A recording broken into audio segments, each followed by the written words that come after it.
Hello, everyone. I'm Kanisha Grayson, founder and CEO of The Art of Applying, and today we have our amazing client, Liz, here to share her story. Hi, Liz.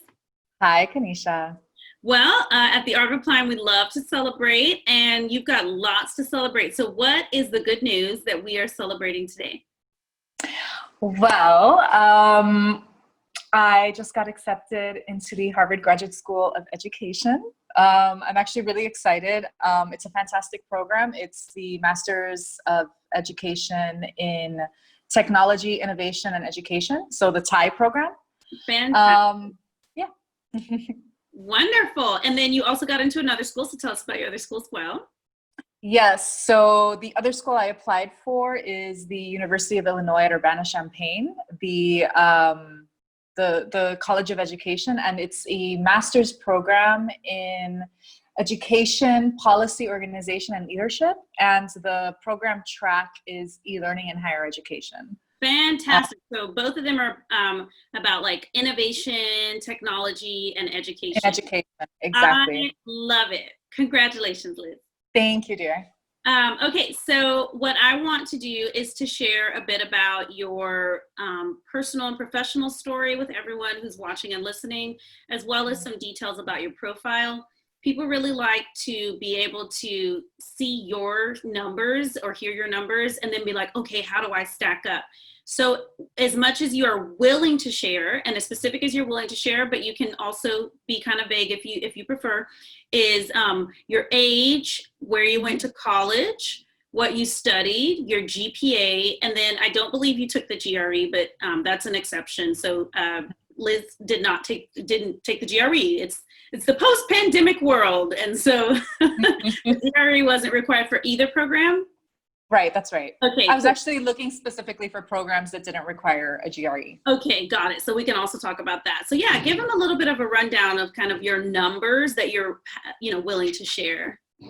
Sure. So I'm 35, going on 36 in November.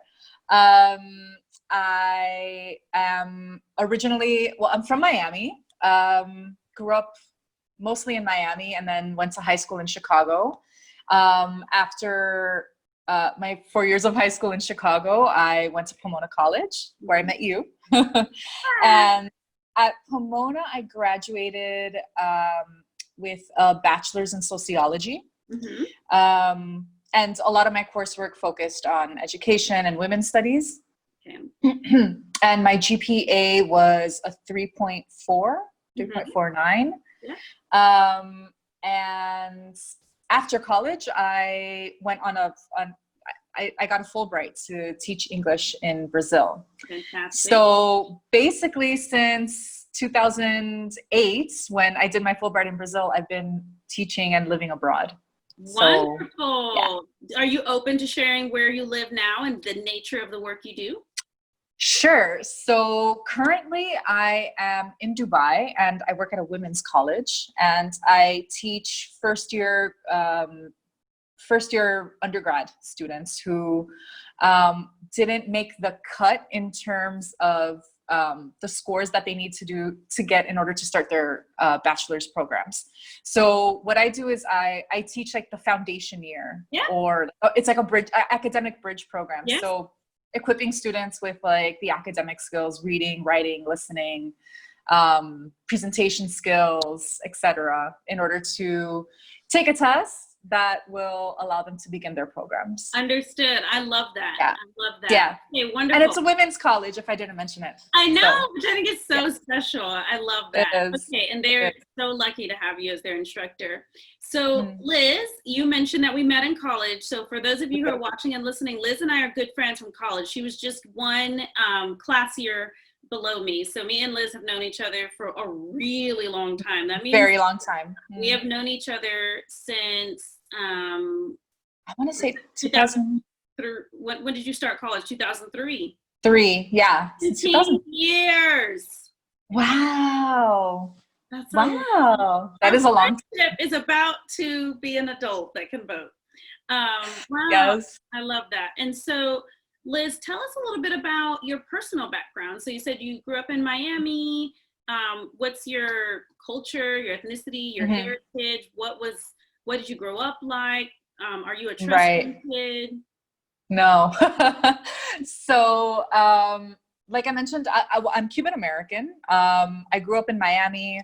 My mother was an immigrant from Cuba. She came in the late 70s, early 80s. I was raised by a single mother, working class woman, and we had a very like working class background. Um, and she just took a very like vested interest in our education. Oh, I'm talking about me and my sisters, right?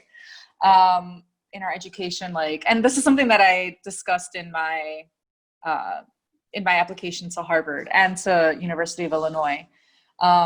Just because it's kind of important, I think, just to give a little background about Of yourself. course. So yeah, it's just yeah. So um, yeah, so yeah, working class backgrounds, immigrant, single mom, and we moved to Chicago like at the start of my like my high school Hmm. my high school career basically.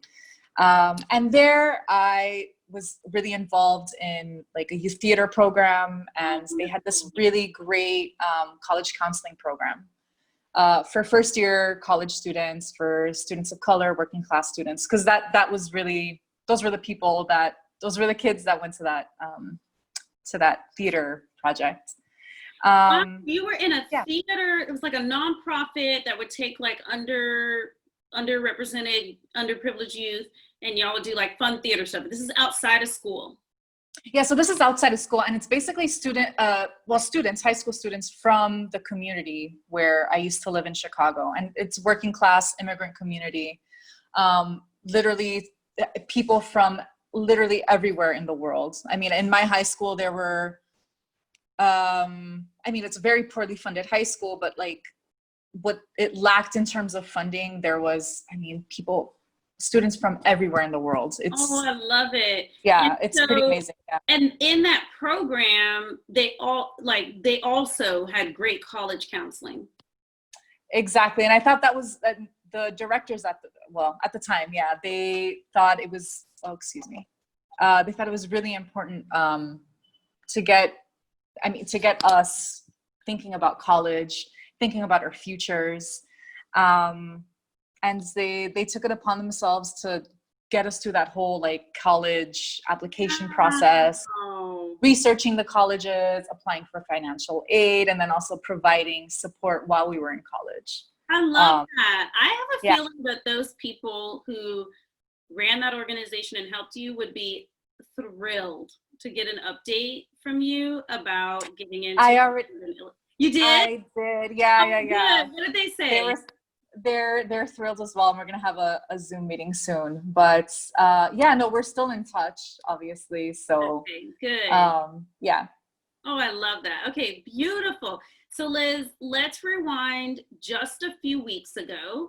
You Mm. sent me a message online reaching out saying you're interested in applying to grad school. Where were you in your head? What were you thinking? And what made you feel like I need help? So you know, I mean, I graduated from Pomona back in like 2007. You know, I applied for lots of like, you know, different fellowships. I applied for Fulbright. I feel like I was a very competitive candidate for these types of things. I had lots of experience like writing applications and even helping like my peers write applications for, undergraduate research programs and Mhm. um, different kind of fellowships and scholarships and whatnot. But that was a really long time ago. And I know applying to a school like Harvard is just like a totally different animal, right? So I felt confident in being able to put together a good application, but I just feel like there was so much that I didn't know, not necessarily just about the application process, but also about what doing a master's is like at Mhm. Harvard. And I know that, you went to Harvard. You've inspired me and countless others to dream big and apply for these very competitive universities and programs. And I was like, well, Kanisha would definitely be able to shed light on the process, and I'm sure like her team would be able to guide me in the process and provide the information that I'm kind of looking for. Wonderful. I love it. Okay, so you are one of you're actually our first hourly coaching client success story of the season. Yes. So usually we only, for like the last 3 years, sold the Application Accelerator, which is our signature program. It's very involved and intense and over several months. And then you came to me and was like, hey, I've got like a few weeks until my deadline. That combined with we're in the sheltering in place with the pandemic. Earlier this year, when I started sheltering in place, I started to notice on people's breakthrough calls that people were facing a lot of feelings of economic uncertainty. People were losing their jobs and things like that. And so I was like, you know what? People need another way to work with us. It's still going to be a scary investment, but a lot of times, but something that's a little bit more flexible for people who either are facing economic uncertainty or just don't need the full comprehensive nature of the accelerator. So I brought hourly coaching back, which hadn't been seen in years and years. And so you're actually our first, hourly coaching client success story this season. That's fantastic. And honestly, like, I think from what I understand, the accelerator program is mostly for applicants who are applying to like MBAs and PPs. Is that correct? No, we actually have people applying to education, policy, things like that. It's just more for people who want a lot of structure and community and just have more time, not time in their week, but like literal more than 3 weeks or whatever. Right. So we don't even accept people into the program if they only have 3 weeks. So how much time did you have between reaching out and your deadline? Well, so because of the pandemic, the Harvard Graduate School of Education decided to do a second round of applications. Mm-hmm. So by chance, because I was looking into getting a master's or a doctorate in like education technology, that that field. And like, just by chance, I was like, well, let me see what Harvard is doing. Maybe they have like an online program. And I think I checked their website at the very beginning of June, and literally it was like 2 days prior that they decided to offer their online like a one-time only master's online, mm-hmm. And open up for like a second round of applicants. Mm-hmm. So I was like, maybe this is a sign. Maybe I should, consider it. And I did some research, and there's the program that I applied for and it got accepted into is exactly what I was looking for. So I think that was beginning of June, and the application was due mid-July. And I and I was like back and forth. I was like, I don't think, this is not a good idea, even though I think now is like the perfect time to upskill. I'm not married. I don't have kids. I have a little nest egg saved up, and I was thinking, well, it's a great time to upskill and get a second master's or, start your own business, etc. So I thought I was going back and forth for the month of June until I think it was July that I reached out to you and was like, okay, I've decided I'm gonna apply. Wow. Okay. So I want to see what your exact first day was. And so we can know exactly how much time you had, because it was very quick. Yeah. So you signed up. Okay. Your first day with us was June 30th. And what was the deadline? July 13th. So I really had, I think, 2 weeks. Oh, yes. 2 weeks. Wow. And luckily they had waived the GRE requirement. Mm-hmm. for the second round of applicants. And from what I read, it seems like the GRE doesn't hold that much weight in their decision-making process anyway. Mm-hmm. So I thought, well, it's a godsend because I was looking for programs that didn't require a GRE.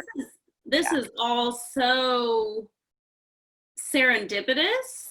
Exactly. Yeah. So meant to be. Would have thought. You would have thought. That's why you looked it up. But why were you looking for programs with no GRE? Again, I think I took the GRE like back when I was an undergrad in Pomona, and I didn't score very well. I don't have like very strong quantitative skills.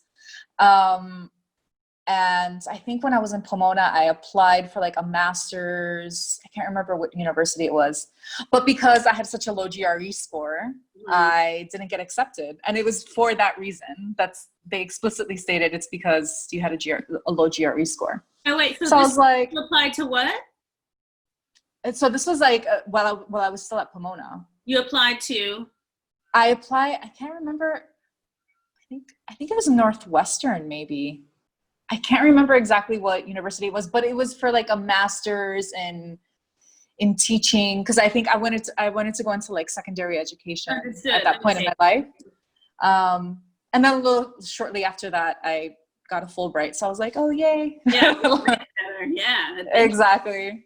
So so that's part of the reason I had gotten a really low GRE score, and I was just like, I really don't want to invest the time and the money to do the GRE. And I know that doesn't sound very... Oh, no, that doesn't sound really good, but it's just the truth. I really did not want to take the GRE.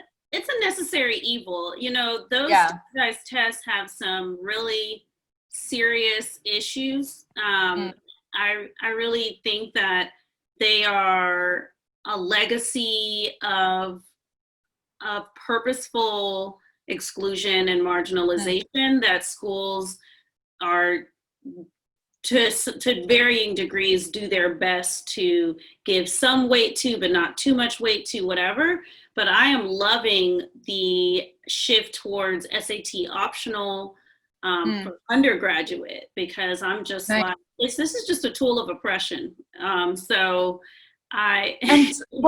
what's really interesting is that, I mean, and this is something that I'm hoping to study more in my master's program, is that, you know, we're really pushing towards like 21st century skills in terms of like, you know, creativity, collaborative work, critical thinking, etc. And like how much, you know, like a test, like a GRE or SAT doesn't really test that. It doesn't test those skills. You know what I mean? So I would hope that like undergrad institutions, graduate institutions moving forward kind of look, and obviously I think that they're doing that now, but they look more holistically at applications, and maybe even instead of taking the GRE, maybe you do a video, or maybe you do some kind of creative project, or I love that.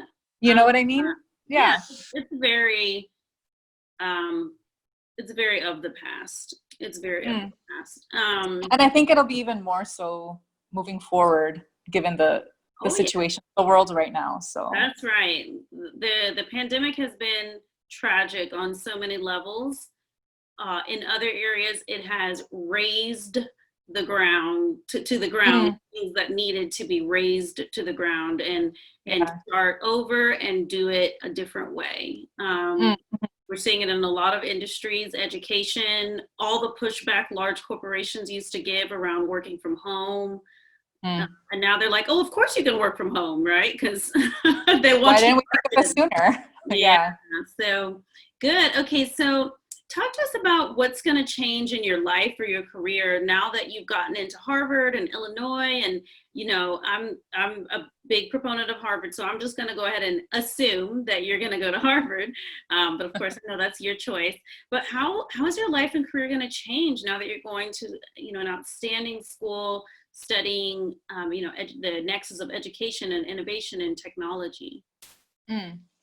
Well, it's part of my application.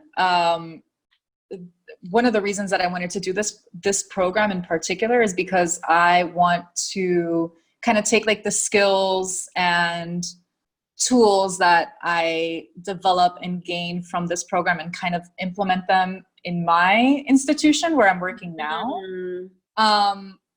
You know, like I mentioned, I'm teaching like first year college students that are in this academic bridge program. And the college where I work at, there's this huge push for like, you know, education technology, innovation, 21st century skills.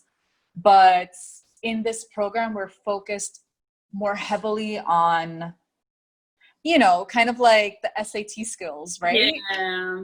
So I kind of want to find some way to incorporate like these 21st century skills, like collaborative work, creativity, design thinking, et cetera, into the curriculum, so that once they begin their programs, like they have those skills, like within that first year of college, they have those skills and they can apply them in their programs. I love so that. That's one thing.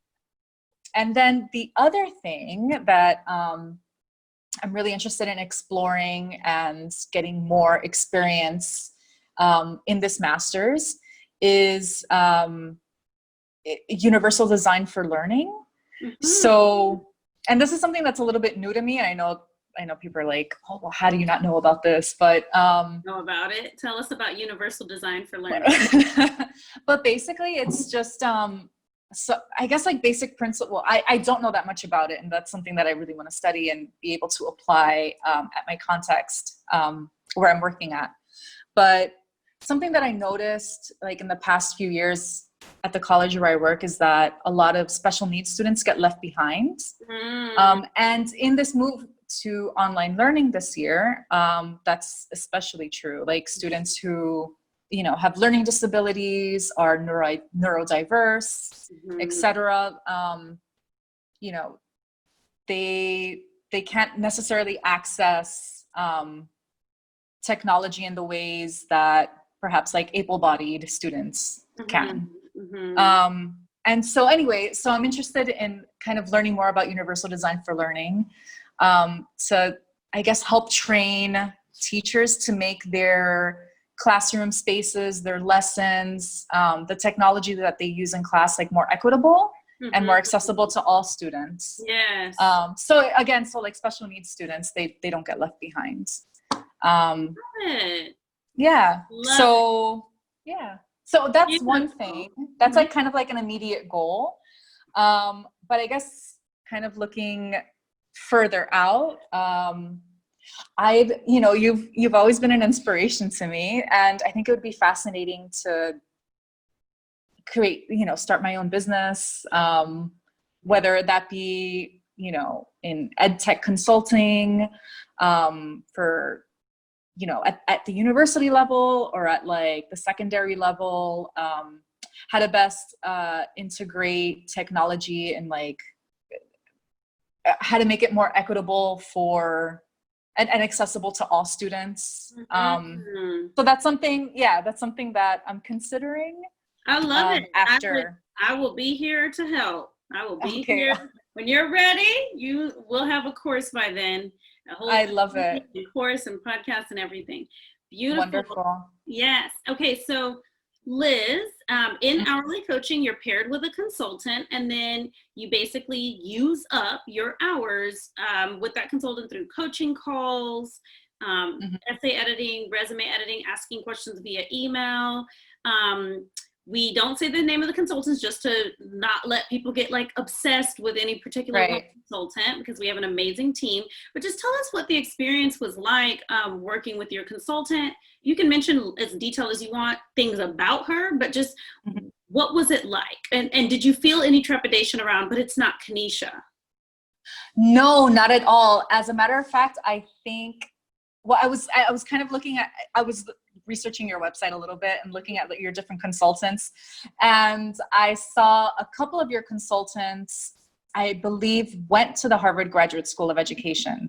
So obviously I was like, well, I'm not that interested in Kanisha. Like, I'm more interested in these consultants because, they got their master's from the school that I'm applying to. so that's definitely one thing that I was looking for. And my consultant, she got her master's from the Graduate School of Education, and like within the first call, I was able to ask her like what her experience was like, because I don't know anyone who went to the Graduate School of Education. Mm-hmm. So I think that was extremely helpful. And also I just, she's extremely supportive. Even though I feel like I would have been able to kind of go through the application process, I just feel like as first generation college students, woman of color, working class, coming from a working class background, you know, like you kind of have that imposter syndrome even during the application process. And I was like, maybe my story, I just kept thinking like, I need to cut down on my story because my story is just not that interesting. So during like the drafting process, she was like, okay, but I feel like you're missing a huge chunk of your story. And I was like, okay, honestly, I had already written like my entire background. And I was like, okay, well, look, I'm going to share this with you. Like I cut it out because I just feel like, who wants to read all of that?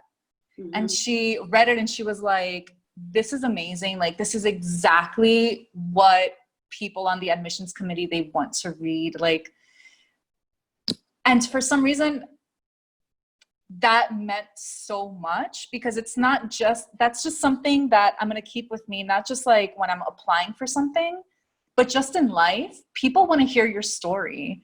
Like, why am I shutting myself down? Why am I shutting myself up? You know what I mean? Now in like retrospect, I'm just like, wow, like I have an absolutely fascinating story. I'll let you read my admissions Yes, essay. of course. It's pretty awesome. But I mean, like, you know, very much about my life and like, you know, what my life has been like and where I've been and what I've been doing and whatnot. So, my consultant, like, she really allowed me and pushed me and encouraged me to let that come out in my application. So I'm extremely grateful to both of you for that. Oh, for sure. I love that. I love that. Yeah. I love it. So Liz, what advice would you give to yourself during your highest moments of doubt and indecision about whether you should reach out for help or from us, or whether you should even apply, or to some other person, maybe first generation, or somebody from a working class background, or somebody who's like, I did well in college, but that was so long ago. I'm 35. Mm-hmm. Am I too old? Just anyone, you know, what would you say to yourself who was the doubting self? And what would you say to the doubting observer who's out there watching this video or listening to this and just being like, well, good for her, but like, can this work for me? So you're talking to her right now. Oh my God, just tell that voice to shut up. Really, like shut that voice down. And again, like, yes, like I'm aware of the fact that like I've had this really amazing story, but you know, there's always that little voice in the back of your head that's just like, no, I can't do it. I'm not good enough. Like, you know, everyone that applies to Harvard has this story. Like, why am I any different? And the thing is that like, your story is so unique and so powerful. Like, please don't forget that, like, you have a very unique and powerful story. And what I really enjoyed about working with The Art of Applying is the fact that you really let me believe that. So please, so for any of you that are watching out there that you're thinking like, no, this is not possible. Like, it is possible. And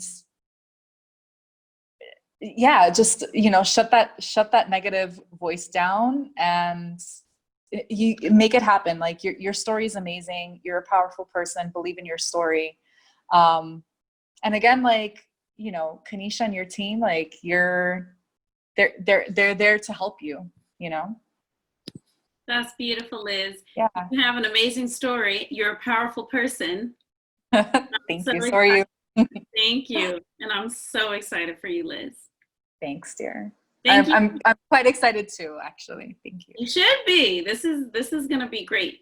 So thank you for sharing your insights, your story, and for celebrating with us.